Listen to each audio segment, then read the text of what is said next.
দাদা এই গরমের মধ্যে আপনি কিভাবে ধান কাটতেছেন? আল্লাহ বললে কাটতেছি। এই মুরব্বী মানুষ কিভাবে এই গরমে ধান কাটতে পারতেছেন? খালি কাটতেছি আর খালি দম নিচ্ছেন না?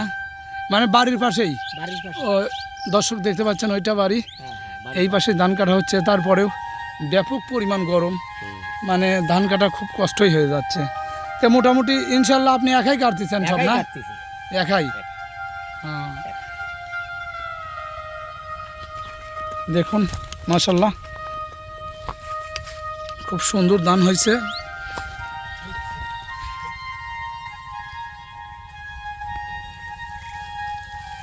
দর্শক যে যেখান থেকে এই ভিডিওটা দেখছেন, দেশে অথবা দেশের বাইরে থেকে, আপনারা অবশ্যই শেয়ার করবেন।